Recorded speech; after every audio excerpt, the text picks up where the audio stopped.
I think some excellent examples there of the work that people are doing in their spare time across the country. And I mean, it is amazing that people are volunteering to do all of this work. And it's just part of the conversation that we have to hear these perspectives. And in another day, we might hear something that's completely different, but we want to hear all the perspectives, and we want to have that respectful conversation, as I've said from the beginning of this morning. So to continue this section on who is working to conserve and highlight biodiversity in Ireland, I'm delighted to welcome members of the Irish Environmental Network, which it constitutes a number of groups who are looking after nature and biodiversity across Ireland. So we will have 3 representatives of the IEN, and I'm delighted that our first representative is Pádraig Fogarty of the Wildlife Trust. And I first came across Pádraig when I had the role of chair, and I bought his book, and I suddenly got really depressed about everything. But it's important to acknowledge all that's going on as well. So please give Pádraig Fogarty a huge warm welcome.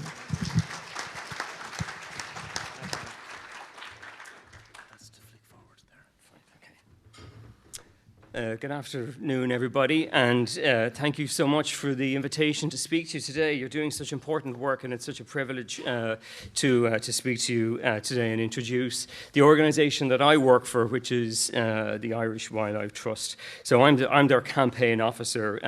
I work on all the wonderful areas you've been talking about so far, like forestry and farming and so on. But I thought I'd just give you a brief introduction to our organisation. We were established in 1979, so quite a long time ago. We are a membership-based charitable organisation, and the reason we were set up in 1979 was to address the biodiversity crisis. Nobody was calling it a biodiversity crisis back then, but essentially that's what they were doing.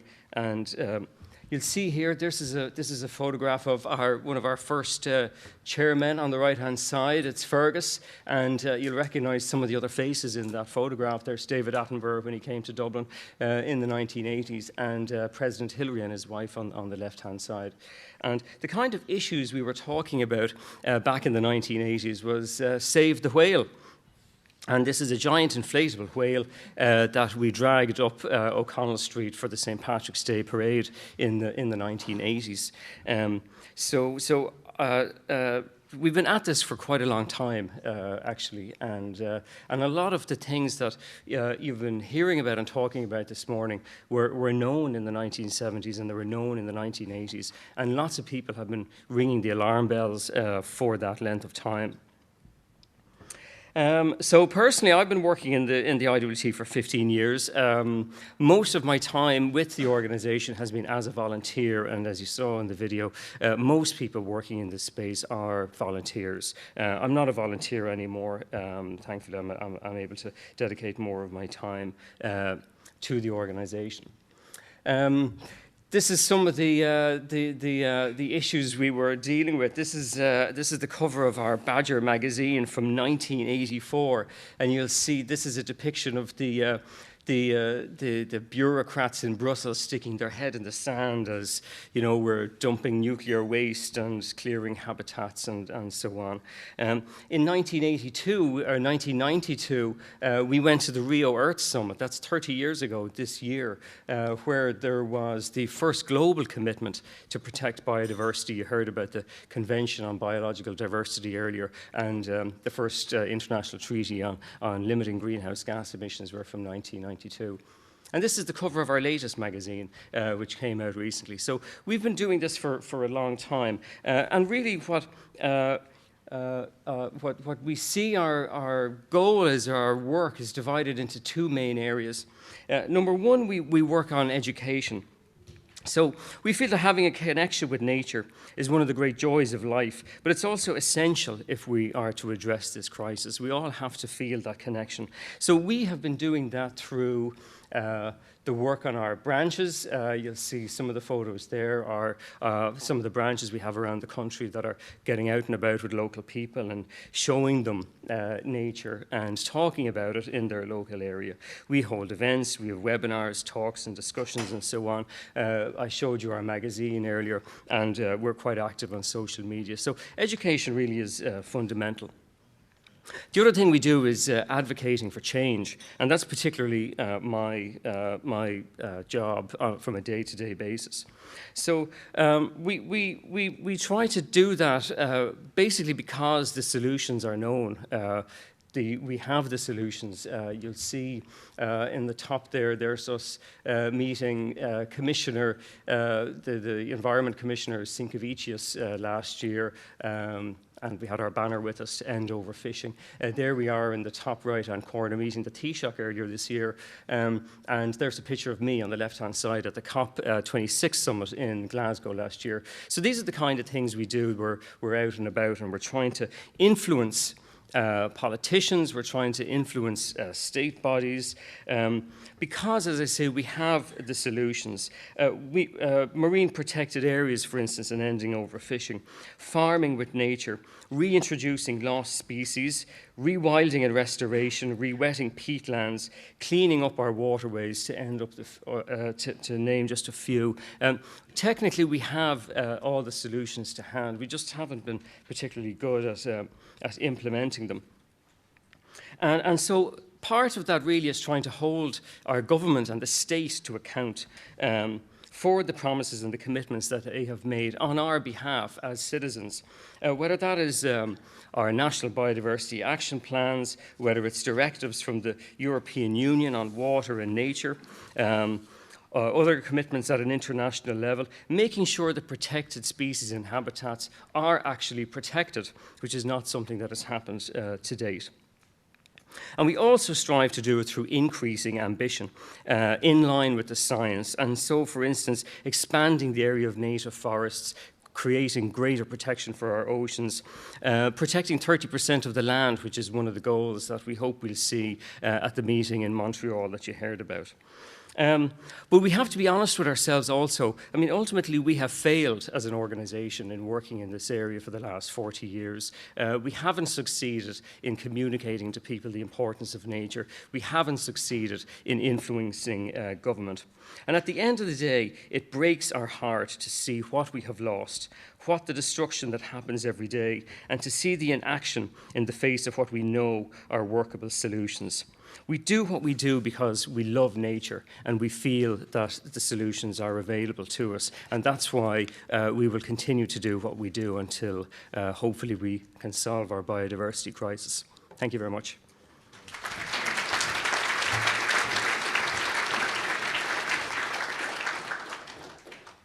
Thank you very much, Pádraig. I'm delighted now to invite our second representative from the IEN, the Irish Environmental Network. So please welcome Elaine McGough from An Taisce.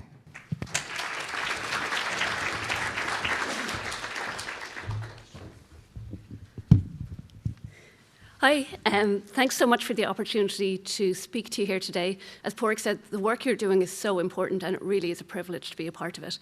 I'm Dr. Elaine McGough. I'm the Natural Environment Officer with An Taisce. I have a PhD in freshwater ecology and an advanced diploma in planning and environmental law.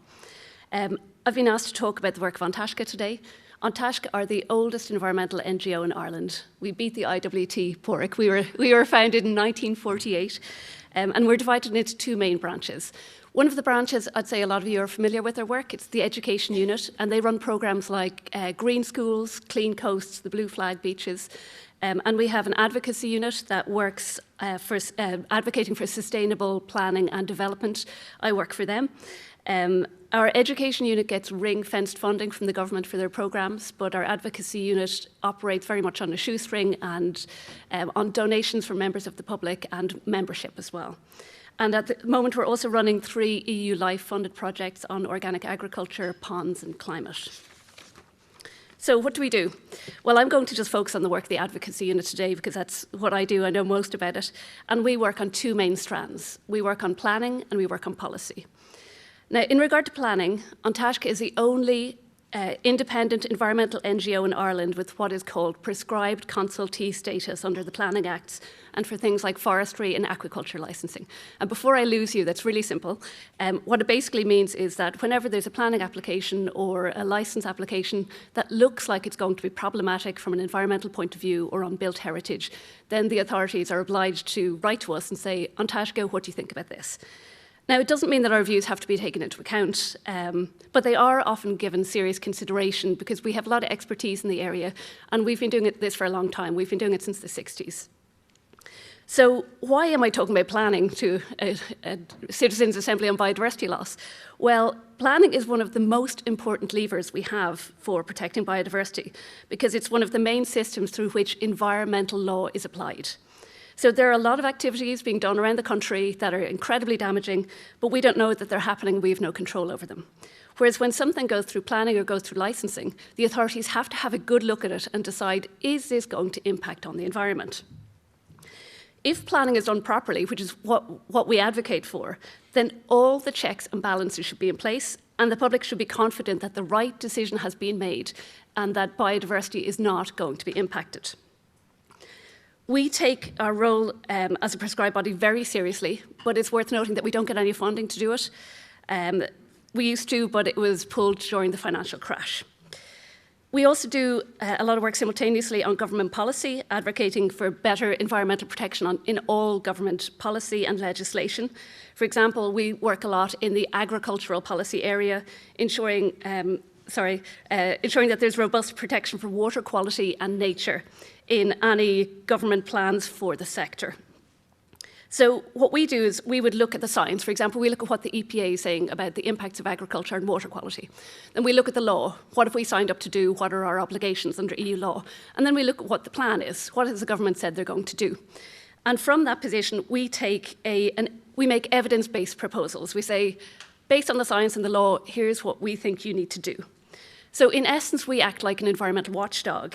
We ensure that planning, licensing, and policy decisions are all in line with EU and national law. A key point to note is that we're not asking the government to do anything new. This is not the world according to An Taisce.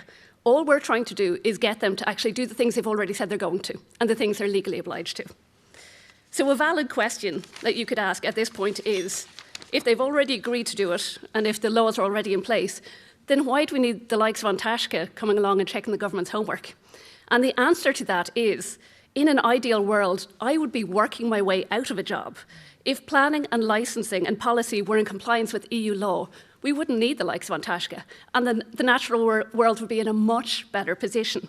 But unfortunately, as I'm guessing you're beginning to gather, we're really, really far from that point. And as the Biodiversity Forum highlighted last year, the state is actually the biggest transgressor of EU law.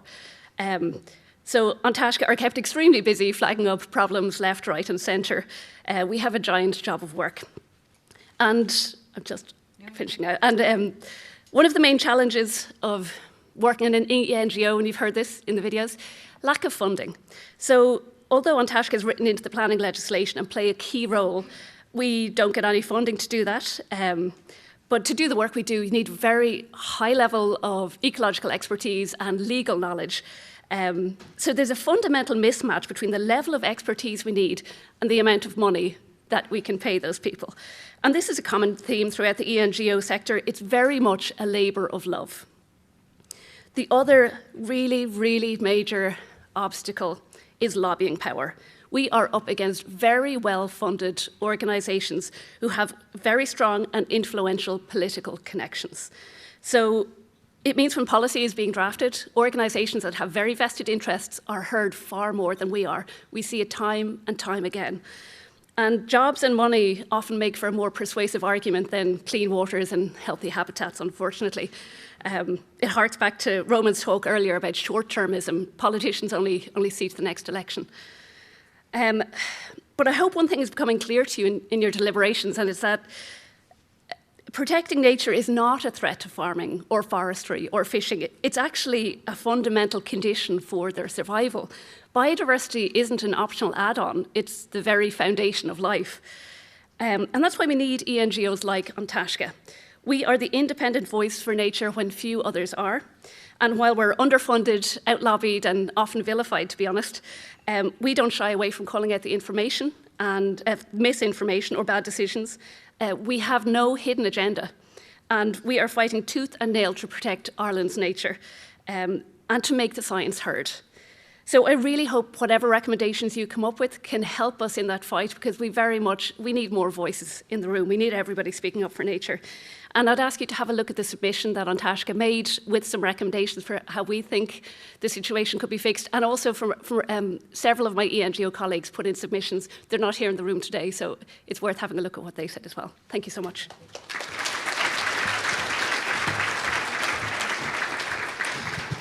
Thank you very much, Elaine. And now our final representative for the IEN is Karen Dubsky from Coastwatch. So please welcome Karen.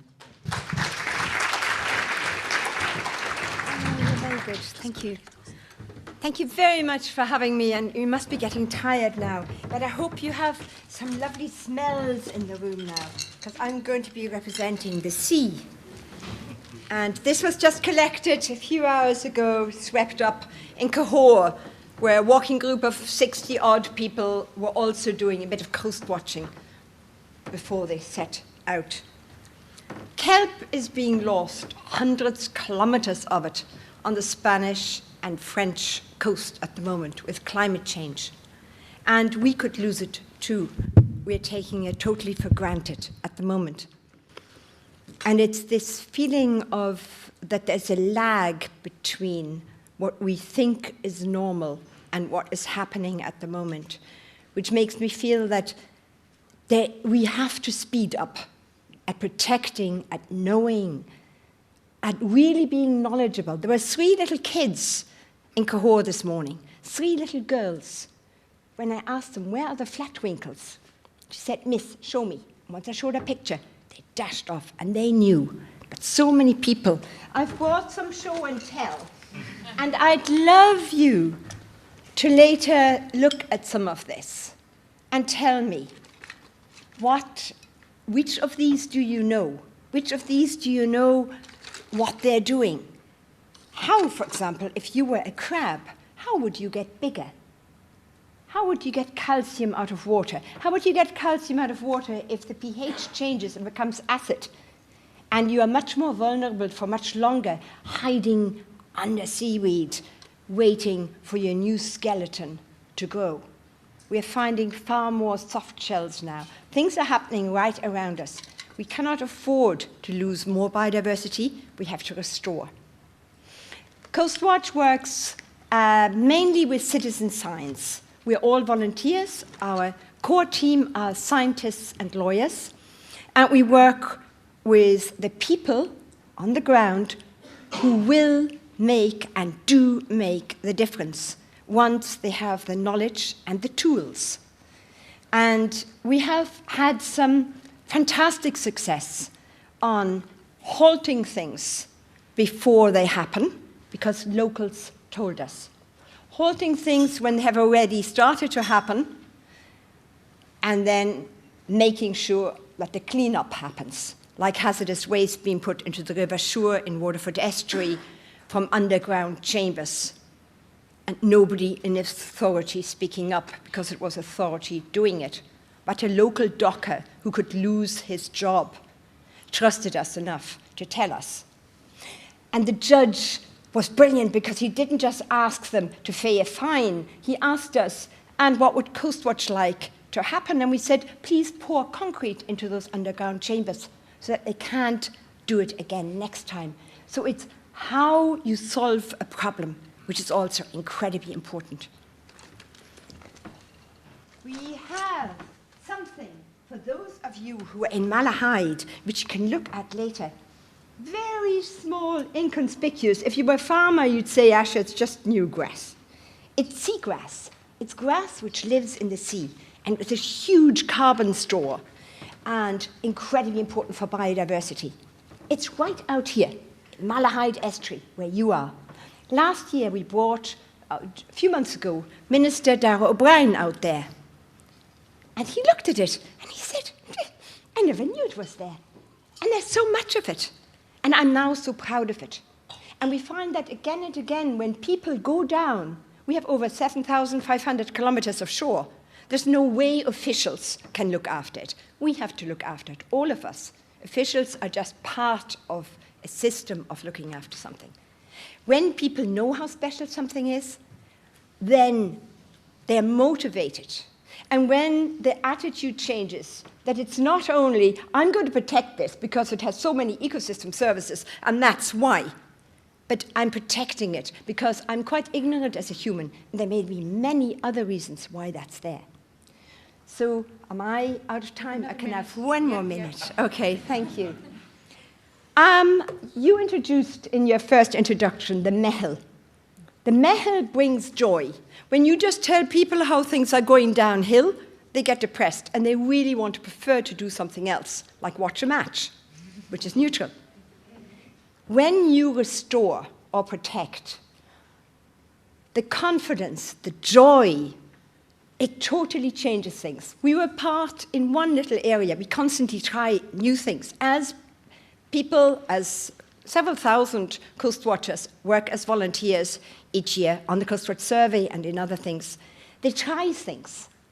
And a recent EIP, which has just finished in Ballymoney Stream, we worked farmers and community together to try and improve biodiversity and the quality of the stream. And after a year, there was a tiny improvement. It wasn't huge, but our knowledge was enormously bigger. So we know the road, how to improve it further.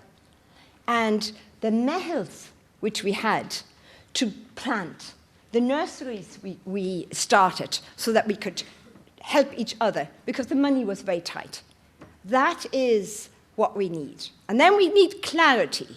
We cannot have people going, yeah, I could be responsible, but you know what? You should go to National Parks and Wildlife Service. National Parks and Wildlife Service tells you you should go to foreshore, and foreshore tells you back to the county council. That is a recipe of loss and frustration. The new Maritime Spatial Planning Law, which was enacted on the 23rd of December of last year, but the bits haven't been commenced yet. That's our chance. If that is done beautifully, we really, I think, in the coastal zone, can have improvements. Thank you.